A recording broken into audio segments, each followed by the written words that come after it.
Right, well, good morning. Ladies and gents, saying about 10:30 or whatever. Been here a little while, had a brew at the old Baldrick Woods. I'll make the old statement there. Old Jeff, he don't do much, but he builds a good table. We've sort of, well, we wound him up and we let him go, mate, haven't we? And what we're going to try and do is something a little bit bigger than that. Exactly the same, but sorry, about there. And we're just going to have it over there. Because I don't want to start like getting all bushcrafty here, because we've only just got the, the geezer knows we're here. But he did say he was quite impressed with the table, mate, didn't he? Yeah. So we're going to put one over there in that corner where my hat is and that. And that's where you're going to do all your cooking and your brews, and that one's going to be where we sit down and chat and have you, because there's too many people around a small table here, mate, isn't it? That was his opening line, wasn't it? I like your table rather than get off my land. Yeah, no, there you go, mate. But as I said, I'm sort of conscious, just slowly, don't want to go full on, building, huts and stuff like that. Yeah. I'd love to, but I don't know in the woods. And from there to there, we're thinking about putting a bar up there to throw a tarp over, but it's just easier just to do a ridgeline, really, mate, isn't it? Yeah. Just, in case it rains. Whatever tarp we've got, always one of us has got a tarp, you can throw it over and it'll give us some shelter to have a sit down there. And that's all we really need to know about that. Yeah, I'm going to go back over to where I was and set up my real tree tarp again. And this time I've got detachable sides for it. I managed to get them sewn up. So that is my plan for the day. And apart from like annoy everybody, what's your plan for the day, sir? Be annoyed, I suppose. Good answer. We're all on gas today as well. Yeah, just yeah. There's Mr. Baldrick, and he just heard a couple of the old bangy things going off at the fens, hasn't he? But he'll get used to it, mate, won't he? Hopefully. Yeah. Well, no, he will. But he was proper on it this morning, proper doing zoomies. Zoomies. Hello. Right, it went all really dark like it was going to rain, but seems to be picking up a bit now. But I don't care if it rains; it's not going to stop me. For the tree, really. I know, sunlight. What's that? Ooh. Yeah. Oh, yeah. Look. I was just saying there, Jeff. We've wound you up, and you're on it, sir. You're away, so you've got a mission today, haven't you, sir? Oh, he's not. No. I love that smile on your face, mate. Because sometimes, just you need a mission, don't you? You need a mission, and that's it, sir. And hurts me to say it, you do build a good table, sir. Even civilians say so, don't they? No. So, got all your burger now and all your bits sorted there. Yeah. A place for everything and everything in its place. Yep. Yeah. Can't be anything else. No. Baldrick, get off. Baldrick. Baldrick, he matches your burger, mate. He's always saying, doesn't he, like, Al, do you want a new dog? Well, my dad, he fucking smells of piss, he does. He fucking stinks, he does. Oh, I tell you what, mate, I've never really known it before, but Ian, I've been dropping some bloopers. Oh, stinky farts. Has he? Oh, no, you know what I mean? We have to get something and do the wavy thing or get off my computer seat. Don't know, his diet hasn't changed, bless him. Oh, there he is. His diet hasn't changed, but oh, my, he's fucking... What's his poo like? Has that changed at all? I've got to be honest, Al. I mean... You got to look. No, I've got a few fetishes, but looking at dog poo's not one of them, mate. No, as far as I know, his bowel movements are all in order, mate, but he's just doing some stinky farts. I mean, like proper rancid stinky. Yeah. Do you know, like one of them farts, like when you're with a great big, like, German Heidi type woman who's a great big heifer and all that. Oh, you don't know, eh? And then, like, you want them to actually go away, but they're hanging about. It's one of them farts. Oh, drop that, if she can survive that. Oh, so, you're on it, mate. Them two little ones are mine, mate. Yeah, I'm going to go over here and just play about with it. One moment, I was just saying there, one moment it's going to rain, and the next minute... It's been like that all week, yeah, I'll take it any way I can take it. Because we're at the end of May now, so we're probably in the old April shower seasons, mate. Yeah, global warming. I just feel it's dropped back a bit, really, at times. But anyway, I'll crack on. September is now pushed on to be a really quite a warm month. I mean, September could be sort of thingy, but it's really turning into quite a warm month, isn't it? It's Indian summer they almost call like it. Back in August. Yeah, I'm not sure if that means hot or cold, but they call it an Indian summer, don't they? Anyway, mate, I'm waffling on here. I ain't going to say nothing about that. Well, no, don't. An Indian summer. No, don't. Not on YouTube, so you get me banned. Right, ladies and gents, last time I was here, I had Rough Timbers tea pies or whatever, and I made a improvised little shelter. Tim has designed that, put a 2 laboos cut in half, and then you put whatever top you got over it, makes an oldie worldy, very simple to do. Baker tent, which is, well, you know, that's a well loved sort of design anyway, and very workable one in that as well. So all I did, I got some real tree, I've had it for a while, and that just gave me inspiration to make a tarp, and I've done the sides of that tarp now. So I want to set it up on a ridge line, just see how that goes, and then recreate the shelter that I did. I've still got the bits of wood there, as you can see there, and put the sides on that and see what that looks like. But again, I'm always a lightweight puppy, you know, swift and bold, fast and sure. This is a lot of people, some of the people have asked me just to have a little shout out, a little show of this. Round at the bottom, put a plate drawed around it, mesh bag, heavyweight mesh, same stuff as they make the vests out of in the army. And rather than have it go round at the top, I've pulled down. But as you'll see, I've got a 3x3 tarp in here. I've got all me pegs and me guy lines in here, and the sides in here, and you know, that can just compress right down. So this tarp is actually very, very lightweight. But what it is designed is, whatever, if I'm taking a tent out, as we see here, now horizontally you can just push the straps through or attach to the side of any Bergen, and when you want to do it vertically, just put your lid straps through there. It's just so simple, it works, ladies and gents. A lot of people seem interested in that. I'm not sure. You know, I reckon if David was to add something like this to his range, I reckon there'd be a goer. And that's just by the feedback I've had from yourselves. Anyway.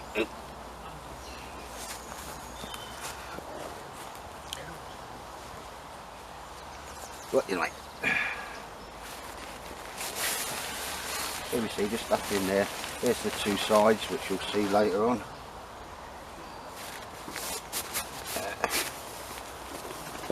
3x3 tarp and my peg bag. But bearing in mind, if I'm walking in somewhere or walking a long distance, any shelter will go in here, or any tent I can put in here. And obviously, just roll it down till you're happy with it, and pull the sides down, ladies and gents. You don't need to be the brain of Britain to work out. That's not a bad little way. I've got some Gore-Tex bags from an old bivvy bag that I sawed up, so they can be waterproof, and you just put it in the bivvy bag, and even if it's wet, take it out of the bivvy bag, store it in there. But yeah, just keep it simple and it will work.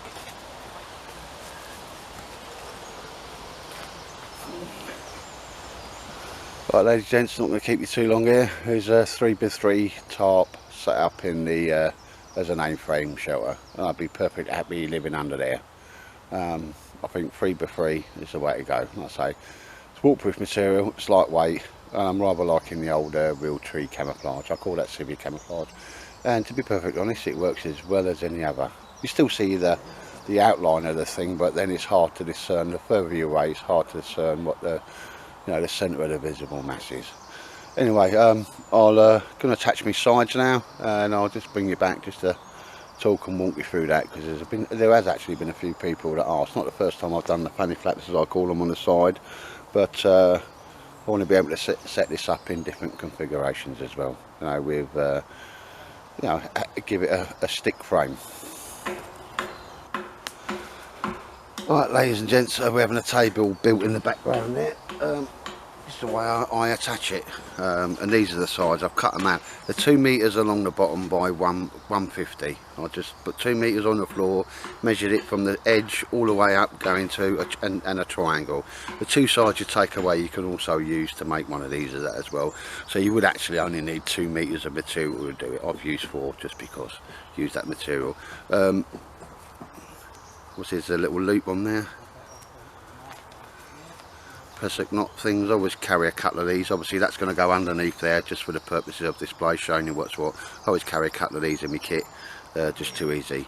As always, I've only done paracord tie-outs on these because, well, paracord will take human weight, don't need to be all the 19mm webbing. And as always, I always put a bit of shock cord on there so I can attach it to that, and if it's really windy I've got some give on that and it won't just pull on my stitches.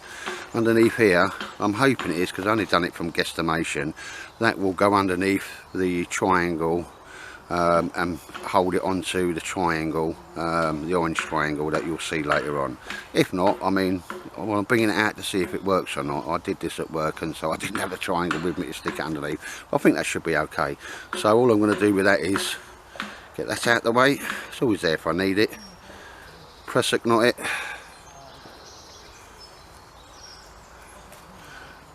Obviously I'll run it down on the inside and it's going to come out, pick out the back one, and then just see what sort of enclosure I can give it. I'm not looking for full enclosure, because if you want full enclosure, bring a tent, just to stop the old wind and the rain getting in from the sides.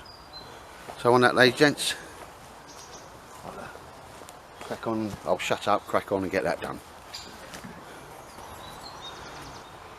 Right, ladies and gents, as I said, 2 metres along the bottom, 150. Now obviously the tarps, that's probably about 1 metre 30. Ridgeline always drops down a bit no matter how tight you pull it. If I wanted to pull that in more, that would virtually come to the side of there, If I pulled it up more, the actual A-frame up a bit more, it fits slightly better. But what it does do, and this is why I brought it out today, you would instantly think you'd do it 150 because it's 150i and then 2 metres. Well, it doesn't actually fit because of your angles. I don't know about triggering on this because when I was at school I used to bunk off, go down the Imperial War Museum. But so to make this a little bit more feasible for this type of shelter, I'm going to put another tie out about there on both sides. So we're talking about 13 inches in, and put another tie out about there. And that will go in there, and as you can see, it's going to be a gap. You want an air gap, and I'll do that the same on that side, ladies, gents. And the higher the shelter goes, the more I will just pull it backwards, the more vertical it will go. But that's going to have nice. It's still going to do exactly what I need it to do. Stop the rain and most of the wind getting in there. But yeah, there's the PV Firkin. So without pegging it in, I mean that's adequate there. That is adequate. But again, I've kind of work out, because I brought it out, I'll do one about there. I'm going to do one about there, 13 inches, and another one about 9 inches, depending on how high it is. So that's it, ladies and gents, and that's why you bring it out, just set it up. You can't do this stuff in your front room.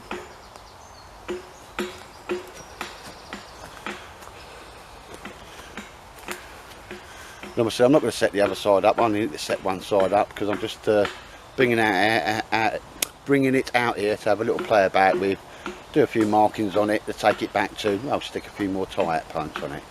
Right, yeah, because that's not 150 high, is it? And boom, here you go, ladies and gentlemen, crack on.